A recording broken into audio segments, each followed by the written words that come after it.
So you have known loss your whole life. Whole life. Whole life. Were you ever afraid of your grief? Yes. And what did you do with that? And afraid in the sense that a lot of times when I would cry, it was so uncontrollable that it became painful. I mean, literally, my face was hurting. This whole area here was hurting, and I would just stop, and almost like I couldn't breathe. So I was afraid from that sense, and also because I learned to be composed from watching my mom from a young age. It was just this unknown about losing control. What is that really about? And I was afraid that I could lose control and not know where I would end up. That you wouldn't regain it. Exactly. Mm-hmm. And that you weren't supposed to lose control. No, never. You have many wounds in your heart. Mm. You know, wound from age 5, and then all your other ones. What brings you comfort? Who brings you comfort? And this is what I was going to say at the end that I didn't say. My grandfather used to gather the family when we would have these losses before he passed. And he would have each of us go around the room and just say something. At the end, he would always say to us, well, in the tragedies, he would say, I'm never going to stoop as low as to hate anybody. But then he would say to us, you know, we got to be thankful for what we have left. And that's what helps me, because when I look around, for instance, this young lady that travels with me, Bernice, who's also works for me. It's an awkward position. Works for me, and she's my best friend. That's hard for her. It's not hard for me.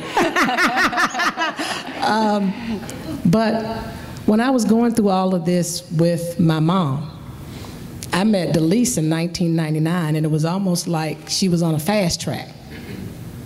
Never understood why, until my mother passed, and then my sister passed. And I looked around and realized if Bernice were not as close to me at that time, I would have lost my mind. And yet it was like God had not just, this is the way I was interpreting, God had not just left me here in this alone, that there was somebody who was close to me. And even though a person can't heal you, their presence, their care, their concern, their love can make all the difference in the world. It's when people pass and you don't have that, that is tragic. So I looked at Bernice when my mom died, and I said, you know what? I'm not calling you a friend anymore. I'm going to call you my sister. Mm. Not knowing the next year I was going to lose my sister. So it was just like, look around at what you have left and not get so consumed in just the loss, because others are there. And we have to begin to recreate our notion of family. Yes. That family is not necessarily always biological, blood, kin. Love comes in many forms. It comes in many forms. And I learned that late in life.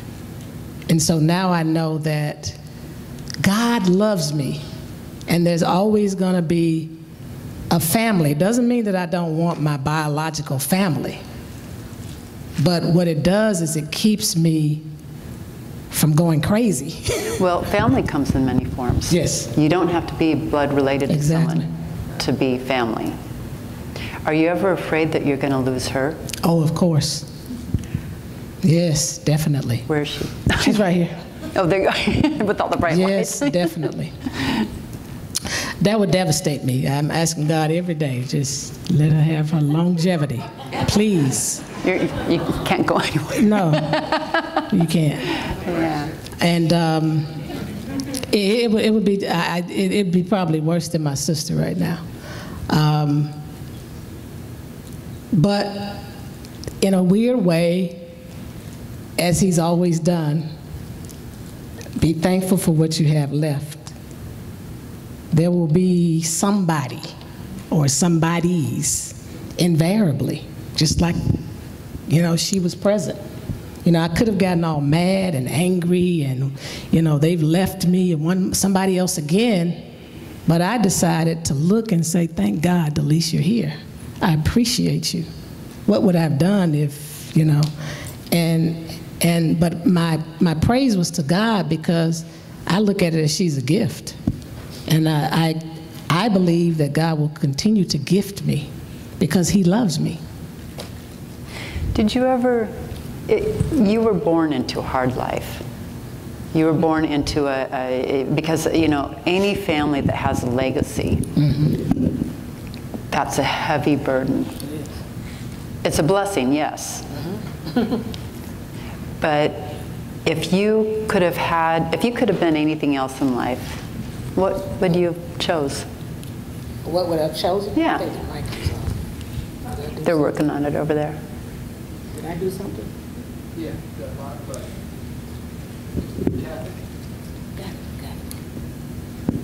Test, yeah.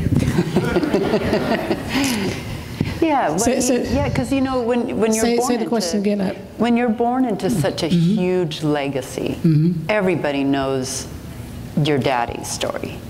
Everybody knows you were 5. Everybody knows your mama, right? But what about you? What about you in there? You didn't have a choice in any of that. No. And you're a human with a heart. So if you, and I know, you know, you are a beautiful, strong woman to carry on this legacy that needs to be carried on. That's important. That's huge. That's honorable. But if you could have done anything else in your life, what would you have chosen? With all the factors still present. You choose? Meaning with the factor of my father being who my father is and my mother being who my mother is. If you've ever fantasized of a different life, what does that look like? See, Would you have been a school teacher? Would you have been an ice cream maker? I don't know. I like ice cream. I don't know if I've ever fantasized about another life. Let me think. I mean, well, the first thing is I would be married with some children. That's the first thing. And that's another loss. That is a loss. That you, an extreme loss, unfortunate. Yes. And I grieve that quite often. Every day. But if any other life, probably a counselor. Yeah. But I always wanted to be a counselor. But you are. You are. You know, you said hurt people hurt people. It's also said that healed people heal people. And so by all the things that you do, you're touching all these people right now. And you know, I do want to ask, and then I'll let you guys, I know you guys have questions. You've spoken all around the world. You've been asked to speak, I mean, almost probably every day of your life, right? What did you think about a grief convention? I mean, here's a woman who's known grief her whole life. Delise, do you want to ask that question? You want to ask that question for me? Yeah, come on up. Come on and answer this question for me. You're part of the sisterhood. Come on. Come on and answer this question for me.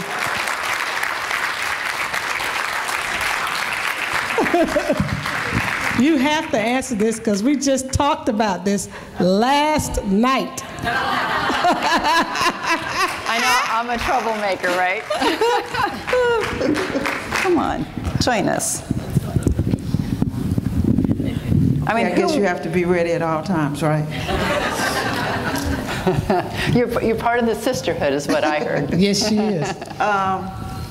Can I be honest? Yes, no, you can be honest. No, I want her to be honest. Candid, you know, that's what this is about.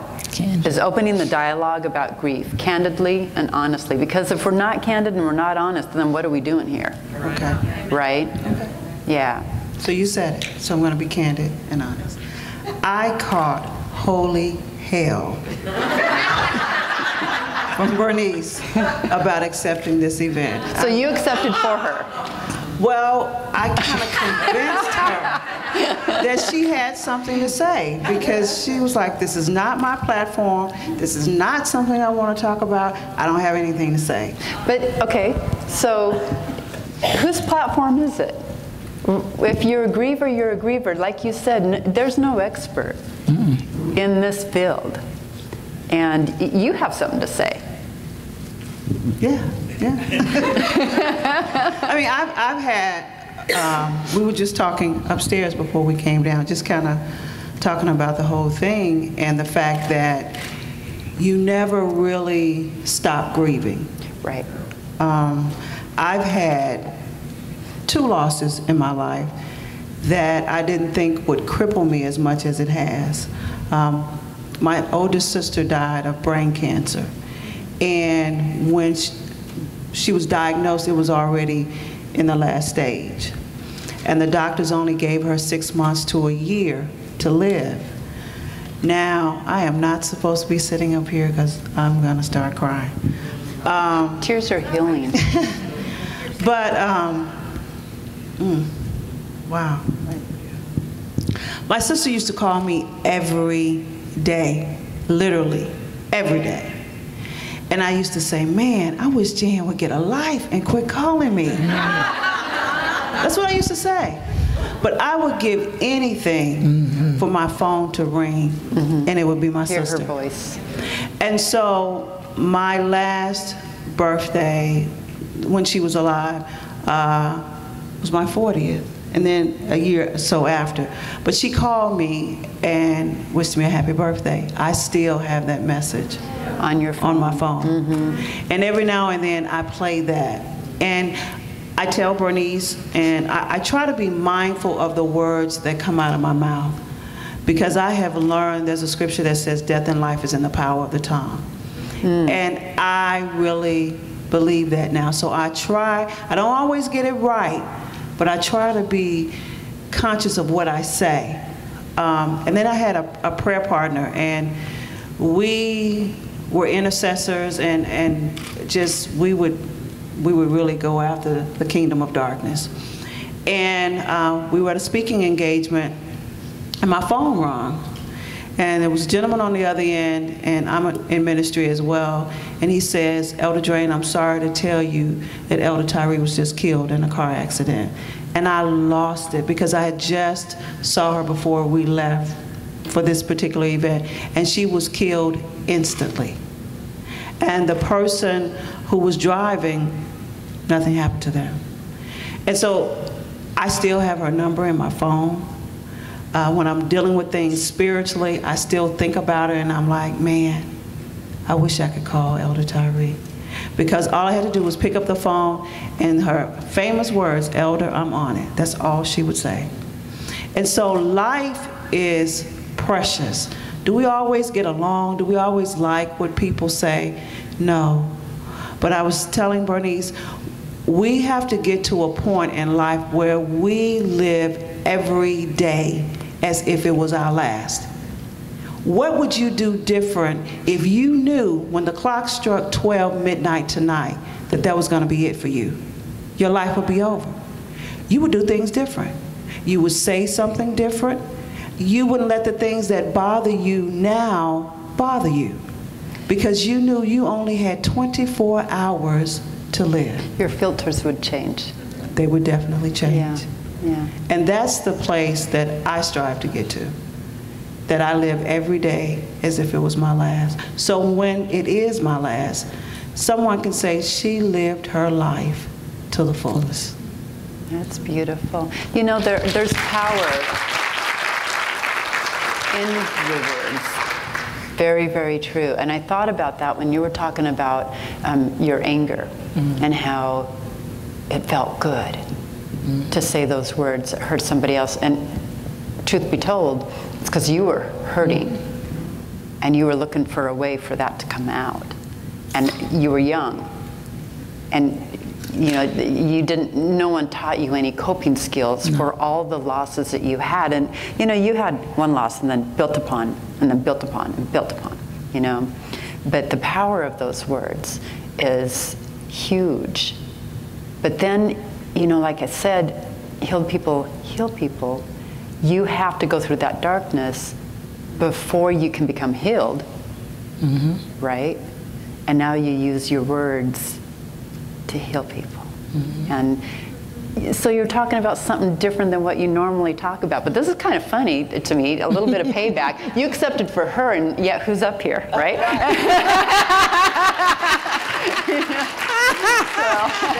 Look who's getting the last laugh over there. And you know what's interesting? Because we went back through it again. There's an invitation that came for palliative care and what else? Hospice and palliative care conference. And I said, oh no, I definitely haven't been through that. And she went again because I'm resistant. I'm like, okay, but maybe this is a door God's trying to bring me into, but I'm just being resistant. And I've always been a person who's tried to be open to God, and some people say the universe guiding me. And yet I'm doing this because I've never gotten an invitation to do a grief conference or, hospice and palliative care. And maybe Lord is saying now is the time for you. Well, I couldn't do it before now, honestly, because I'm in a totally different, the loss of my sister really helped me tremendously. I mean, taking those 4 years, even as I was experiencing others, including my mom's sister, who was very close to my mom and became close to me after my mother died, and being able to spend those precious last years with my aunt, it was so healing too. So I'm grateful that I'm at this place now. So are we going to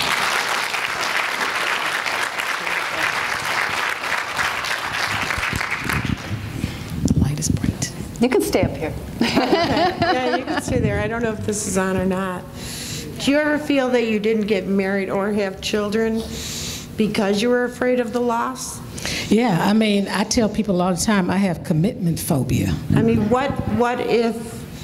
how would you have responded differently had you gotten married and you lost your husband, or you had lost a child? Oh my God. Then how you've responded to the losses you've had? I really don't know. I had my aunt, the one whose husband was found in the pool in '69. Yeah. She lost her husband and those 3 kids, and I have so much admiration for her. She's in her 80s. I don't know if I could have lived that long, especially losing 3 kids. It's one thing to lose a husband. I think if I were not healed, I think it would have debilitated me to be married and lose a husband and kids for me, just because of the peculiar experiences. And so, to this day, I still want to get married, even if I can't have my own kids. But I often think,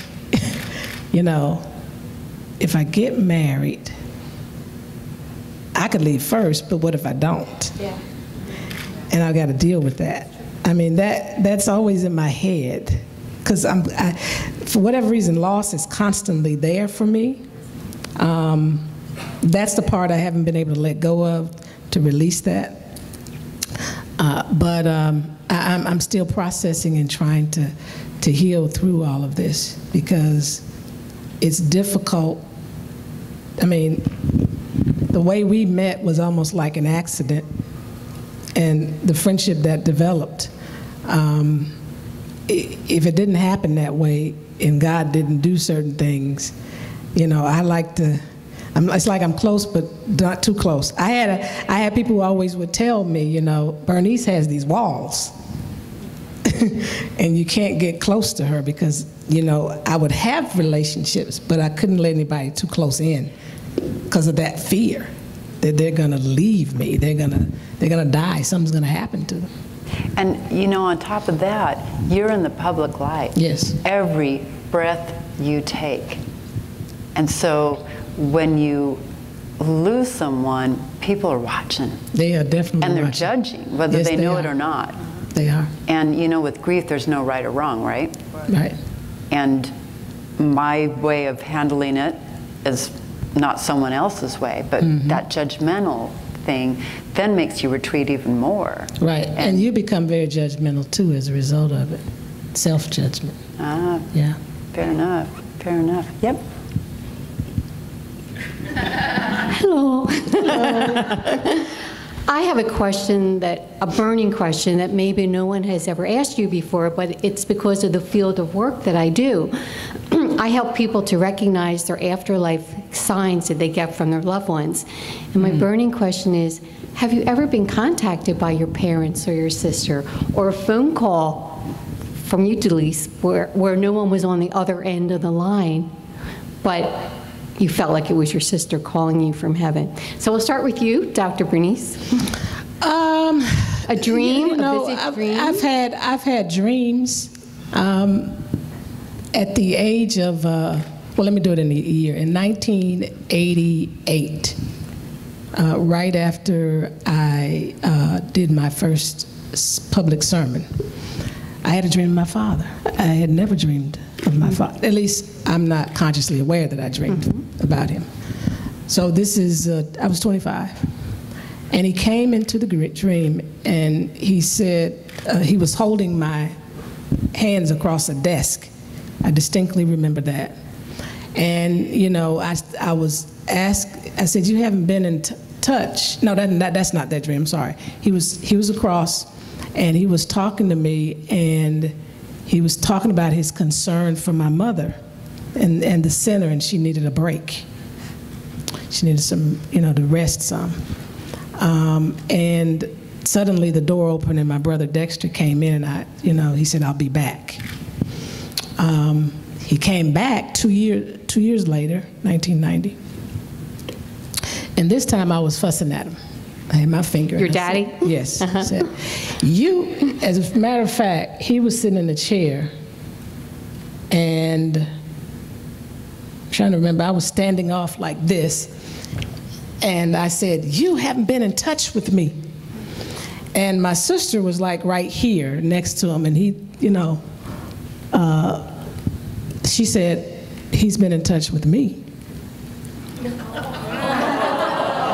And then, but this is what he said. He looked at her and then he looked back at me. He said, you will understand. It's my ministry. So this was after I was ordained into ministry.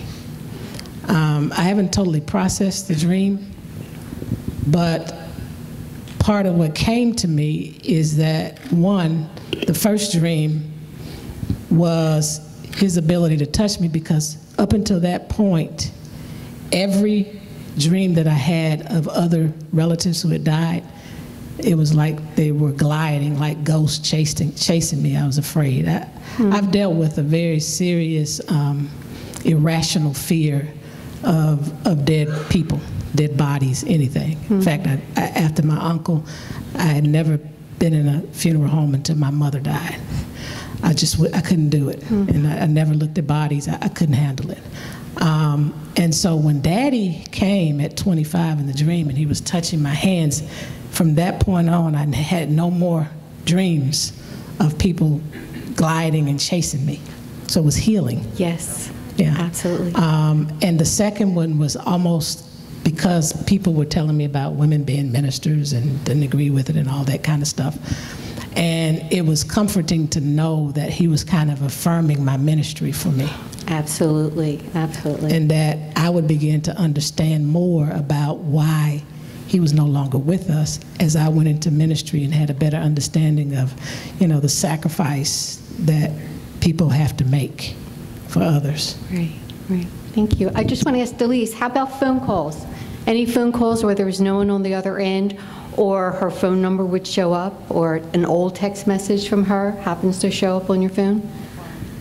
Not from my sister, but from the lady who was my prayer partner. One time I was looking at my phone and another friend of ours, Kendra. When Elder Tyree died, she sent me this picture of Elder Tyree. Well, about maybe a year ago, I was looking at my phone, and all of a sudden, there was Elder Tyree's picture. And it was just weird to me, Yes. but it was like she was saying, I got you. I Yes. still got you. You know, you're going to be all right. And even when Bernice's mom passed, I'll never forget it. And sometimes I struggle with the spiritual gifts that I have because I really don't understand it all. But when her mom passed, I was home in my prayer room and I was talking to Pat, her mom's assistant. And all of a sudden, my heart skipped a beat like I was having a heart attack. And I was like, whoa, what was that? And at that moment when I said that, yeah, my phone beeped and I clicked over and it was Bernice saying, pray because my mother is not breathing. Oh. And I was like, what do you mean your mother is not breathing? You know, and again, it happened with her aunt, who I got to know very well. And the interesting thing, before her aunt left Atlanta to go back home, she had all these greeting cards laying out on the bed. And when we went to see her, she said, I've been waiting on you all. All day she had been waiting. It was later that night when we finally got there. And she picked up this greeting card, and I'll never forget it, and she gave it to me. And prior to, I had had a conversation with God just about my struggle with being connected to Bernice and being in this high profile spotlight when I'm just an ordinary person who liked my privacy. But that went out of the window. And I had been struggling, and I had been talking to God that day. And so when I got to the house that night to see Aunt Edith, and she gave me this card, and the card said, be present at all times. And that kind of stuck with me, and I was like, okay, God. So when Aunt Edith passed, I was home in my bed, and all of a sudden I heard this loud thump in my bathroom. And I said, what was that? My phone rang, and it was Bernice saying, we need to call Arturo, who was her cousin. Aunt Edith had passed.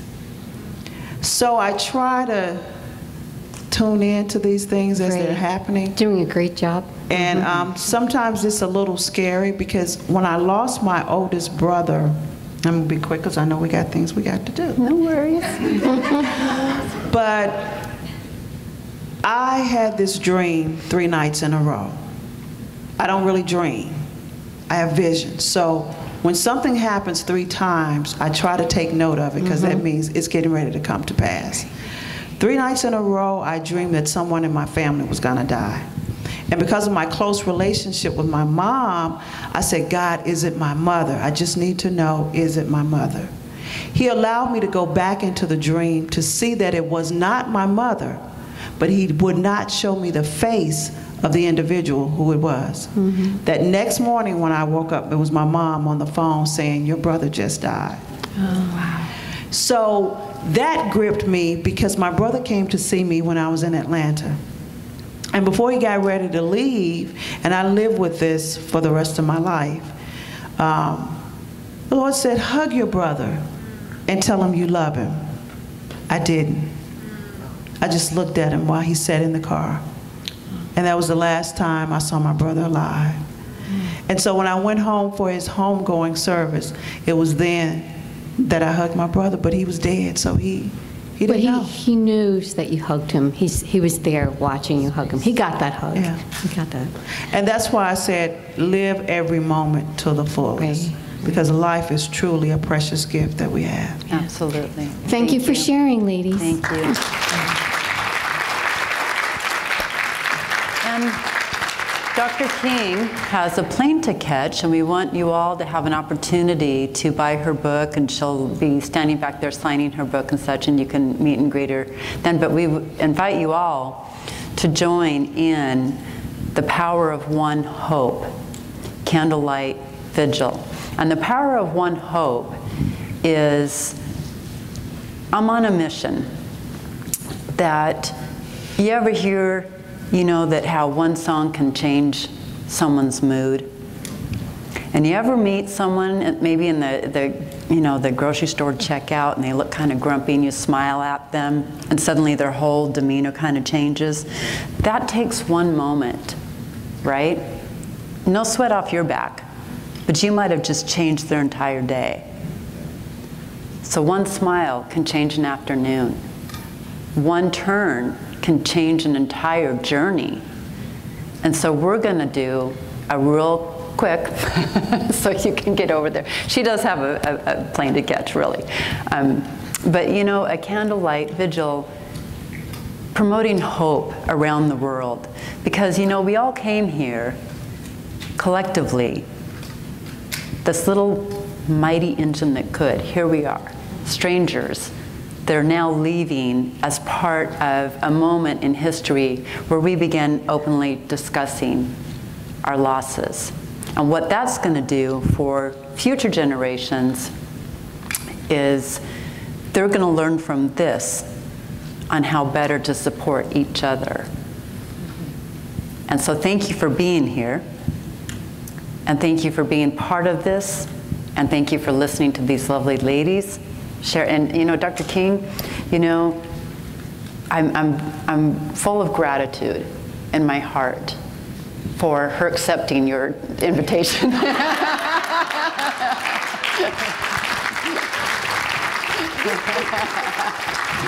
Because you are a woman who has taken on so much and given up things that you don't have that you wish you had to carry on a legacy with all these wounds in your heart. I thought, who better? Who better to address this? So thank you. Thank you. If I should stay, Can we dim the lights? I would only be in your way. So I'll go, but I know I'll think of you every step of the way.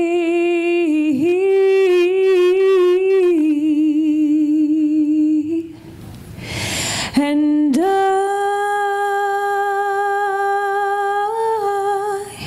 will always love you. I will always love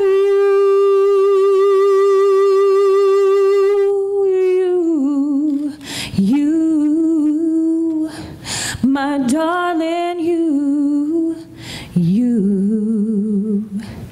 Bittersweet memories, that is all I'm taking with me.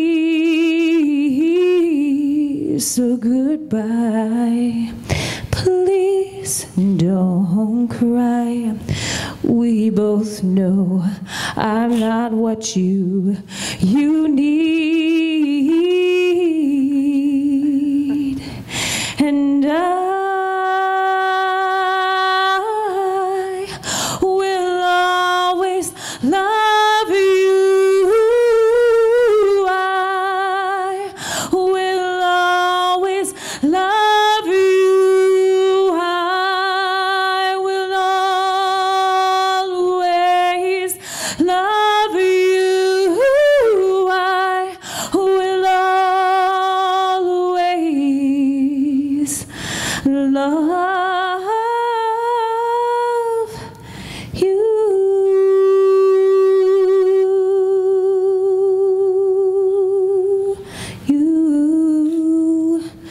Darlings, I love you. Ooh, I'll always love